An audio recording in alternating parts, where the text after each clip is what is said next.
मानर पूजाई के गीत ह। मानर पूजे में गांव में ई गीत जरूर होला आ सबका घरे होला।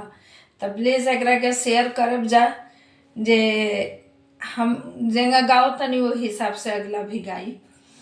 बजाव भैया चमारा बजाव सहानाई, बजाव भैया चमारा बजाव सहानाई।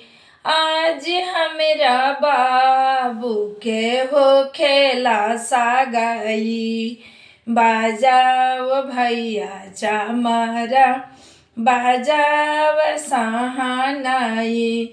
आज हमरा अंगना में हो खेला सागाई, बजाव भैया चमारा बजाव डगा डुगी, बजाव भैया चमारा बजाव सहानाई।